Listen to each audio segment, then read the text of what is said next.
Hello, everybody. How y'all doing? This is Professor Hudson. It's good to see you out there. I hope all is well. We are going to talk about a subject that is when I first started my ministry years ago. It was something that was always on my mind because I'm no different than anybody else. You know, you want to know how you can make more income or how you can be blessed by God. And one time I was at this church and I was associate pastor. Um, I had just begun this calling on my life to share the gospel based on the information that I had been receiving from different pastors as far as their subjects and things. And I personally felt that it would be great to share the same message. All right, one of the subjects that I personally had not so much issues with, but I thought it was interesting how you could give to God and in return He gives back. Um, I really wasn't into gambling and stuff like that, but I was very familiar with how it works. So it sounds like it was sort of on the same level, but you know, I felt like if it's from God, it's okay. One day I was at this church, and I was associate pastor, as I said, and he wanted to build an add-on to his place, his church. And while we was in the backyard, and I believed in tithing. I really believed in it based on the information that I had been given, because I didn't never go and research scriptures when preachers said certain things, because I just accepted it. And then if I did a sermon, I did it similar to something that I had already previously heard. So I made this statement. I said, "Hey, do we give to other churches?" He said, "Well, sometime when they have programs, we go and we give." And I said, "Well, if we who are giving 10% of our earnings to our church, and it seems as though we're prosperous because we're considering possibly adding on, what if we were to give 10% of what we earn to other churches, and then God would bless us?" And he told me that it didn't work like that. Now, now, once he told me that, then something else started rattling in my head. Now, why would it work if I were to give you my 10%, but yet if we turn around and give it to others, it doesn't work? It seemed like the system would work either way that you put it. And so what that did is cause me to go in now and start doing researches, because I'm at a point now I don't trust him. I don't trust him. I don't trust other preachers. I'm just stuck right now for a second. So I went in and we didn't have Google back then, but it was a guy by the name of Randy who introduced me to People to People, Bob George.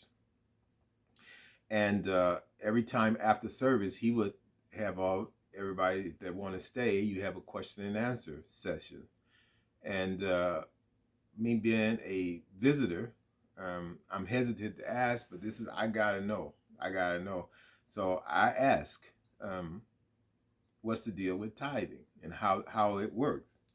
And so he took us to a verse that I've never heard before in my life, and it's in Deuteronomy. Because now, before we go there, I have to say this.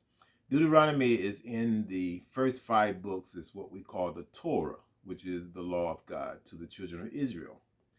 And you have to obey these in order to be in obedience to it. If you break one, then there are penalties that's behind it, and ultimately death, separation from God. So when he took me over there, I knew that was an interesting place where we're going, because most churches does not teach from the Torah when it comes to tithing. They teach from Malachi, who was the prophet that was sent by God to get Israel to go back to the Torah so that they can get their information straight on what they're doing at the time that they're doing. So In order for us to teach tithing, it has to be a three sessions. One is the Torah, the origination of where it come from, and why God gave it to Israel. The second one is the one that you teach on the most, which is Malachi 3, 6, and 8. Um, and the third one is how do we literally give in the New Testament or the New Covenant. So what we're going to do is really quickly. I don't want to hold you long because this is one of the subjects that a lot of people don't want to hear about. They want to stick with what they've been told. But I think it's like anything, like here, if I never went to school, I would have believed all the stuff that I have always believed about hair. It has to be dirty in order to grow and all this other stuff that we've been told. You don't shampoo, as often because it dries the hair out and make it break. So you don't cut it once it's grown. I mean, just a lot of stuff. So once you learn better, then you know better. So what we're going to do is take you foundationally back to where it originated from and what is it. If you don't know what it is, then you can put anything on the end of it to make it seem like it's something that is really not. Based upon your own need. You remember when I say gambling, you want to get a blessing. So if someone tell you this is what you do to get it, this is what you're going to do because you believe in the teacher that you have chosen to be your leader. So let's go to Malachi. No, I'm sorry. Let's go to book of Deuteronomy. Deuteronomy. We're going to go to chapter 14. And most of the Bibles, in verse 22, it's going to have the subtitle tithing. And so I always wonder why nobody never went here when it's actually tell you right here tithe. I have the NIV that I'm reading, and it's subtitled. It says tithe, and so we're going to start there. Now, of course, this is the law of God to the children of Israel based on a lot of things that they need to do as far as how to select judges, how the law of the court, the king, how to go to war, all kinds of stuff. All right. So here's the tithing. It goes from 22 to the end of that chapter. It's not a whole lot of verses. You just have to read it, It says tithe. It said, be sure to set aside a tenth of all that your fields produce each year. So basically we can see right here that it has to do with crops. Because he said that because the Israelites was farmers. I mean, they left the land of Egypt and the only thing they could do is actually farm, and God blessed the land so that they can live. All right. So in the garden, it is one of the most difficult things to do when it comes to labor upon this earth. You're talking to a person that does it. Where my joy comes in is when the production happens and I'm able to take a portion of the crop that I have planted, and most people do. They see you working, but they don't want no involvement in it because they know how hard it is. But when it starts growing, they go, "Oh, what a pretty garden! Look, when is it going to be ready?" That's the only question they want to know, because either they're going to ask you for some or they're going to steal some. One is going to be one or the other, but the work they're not going to put into it. All right, so it's the fields of their production that we're going to be talking about here. So if that's the case, then that means that's food. Let's make sure you set a tenth of all of your productions of each year of produce. Okay. Verse 23, it says, eat the tithe of your grain, new wine and oil, and firstborn of your herd and flocks, in the presence of the Lord, at the place he will choose as a dwelling for his name, so that you may learn to reverence the Lord your God always. Now that is a long sentence, and sometimes we be wanting to stop. At least I do, but I can't. It's not a period there. So let's go back and look at some stuff that he said to do as far as this produce that is gathered every year. The first thing that you do with your tithe is that you eat it. Now, the way we've been taught tithe is money. So there's no possible way that we could eat money because they have substituted money for food. So they put tithing as a meaning. The first thing they tell you, tithing is a tenth. It means a tenth. Yeah, that's true. That's what it means. But what is it? What is the substance of it? What is the material of it? What is it that we grab hold of to see, to visually see it as a something? And it is food. It is food. Is crop, is oil, is wine, is livestock. That's what tithing is. Here in America, most of us don't do that. We don't have such things like that. But we're familiar with it. We know where it comes from. We know who does it. And but that's not who we are. Our thing is about money. All right. So at this time, Israel didn't have an excess abundantly of money. They had it, but it wasn't a whole lot. It was enough to maintain them as a people. He said, eat the tithes of your grain, new wine, and oil, and firstborn of your herd and flocks. Now, all of this is something that is intaked into the body. All of this, look, grain, wine. I know religiously you all don't like to talk about that, but I apologize. It's in the Bible. Wine, oil.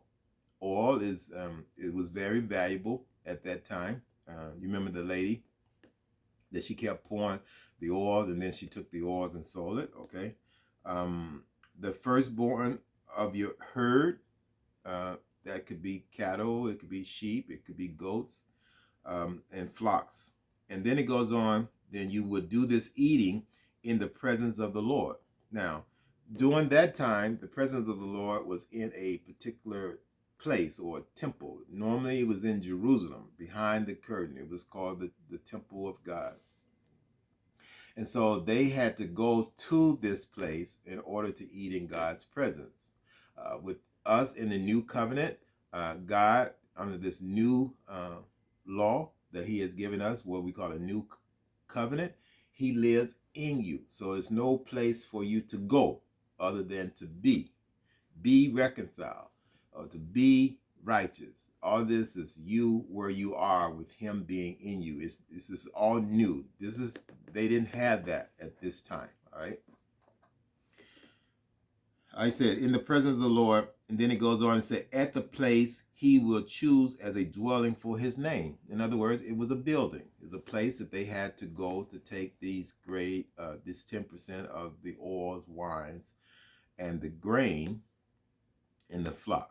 So obviously, if somebody had a big field and a big herd, that's a lot of food that you have to take a long distance. And so God in his mercy made provisions for that. All right, so let's keep going. Let's keep going.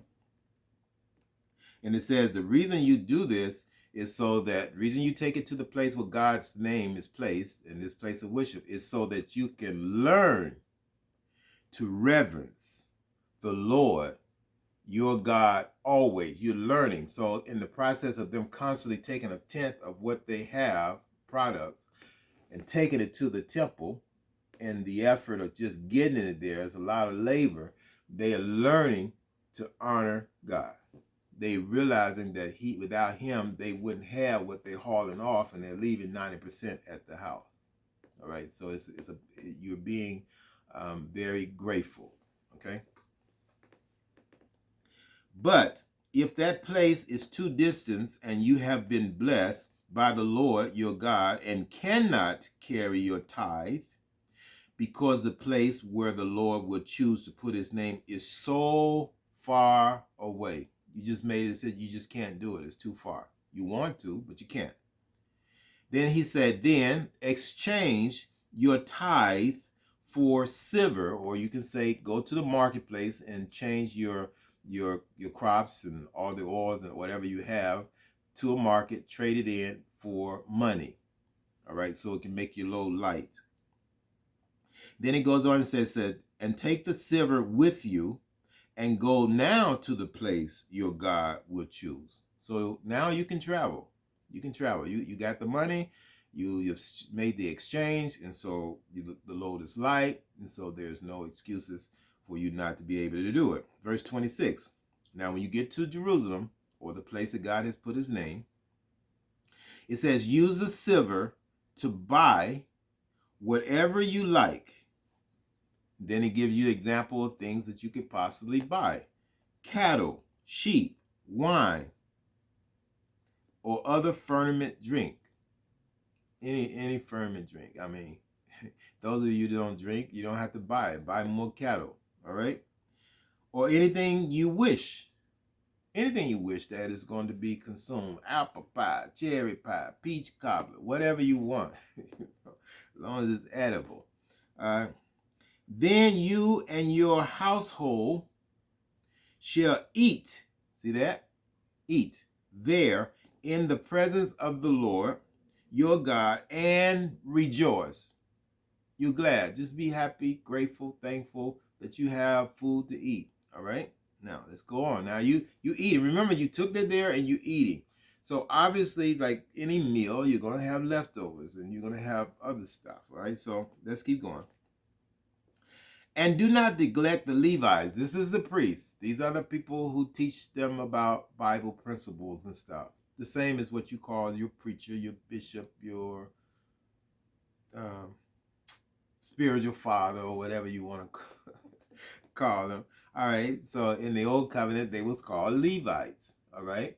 So here's the weird thing about that is that the preacher today will put you under tithing, not knowing what it is, because they really trying to get money from you and stuff.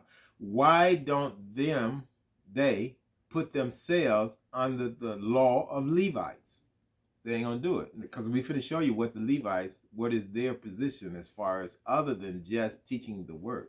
All right, they don't own nothing, because they are looking to God for all of their sources and anything that they want. They're not looking for the people. They're only looking for God to do it on their behalf. All right. All right, and verse 27, and do not neglect the Levites living in your towns, for they have no allotment. They don't get paid or inherited of their own. They don't have no property. They don't have no carts, carrots. They walk everywhere they go. The temple is their work. They constantly going back and forth to serve the people. Then verse 28, this is what you do every year, what we just got to talking about. Now, God is going to talk about how something is done every 3 years with the same procedures that you do every year. He said, at the end of every 3 years, bring all the tithe of that year's produce, like you normally do, and then you're going to store it in your towns, or store it in the storehouse of the towns. Sound familiar with Malachi? Yeah, of course.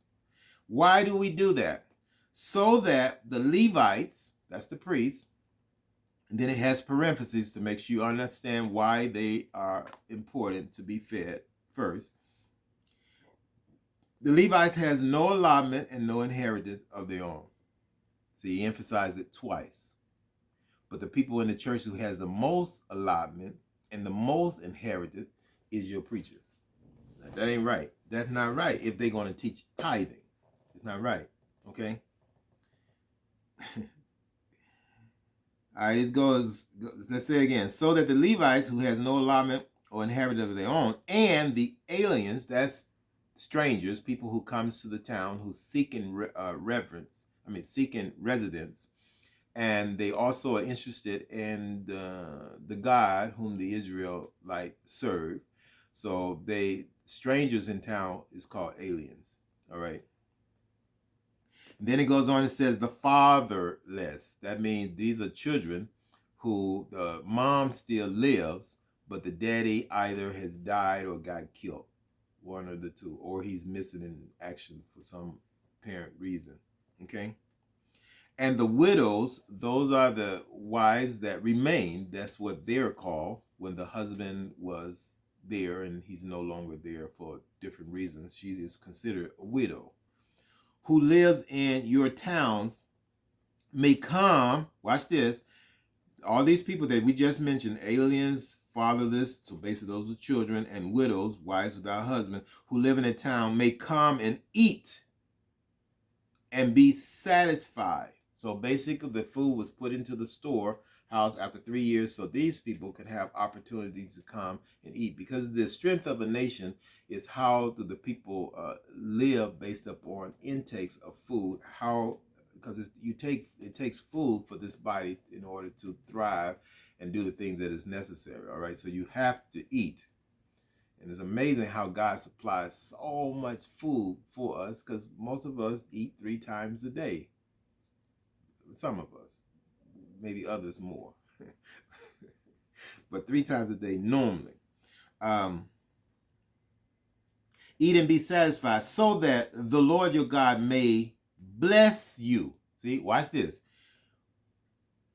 They already up in the beginning of this topic, you can see that it says, be sure to set aside a tenth. In verse 22, be sure to set aside a tenth of all that your fields produce each year. So obviously God has already blessed them to make the productions, because he said if you got too much and you can't carry it, all right, trade it in. Then he says, for continuation of this blessing that God has already blessed you with, and you give in tithe not to get blessed, but because you already have been blessed.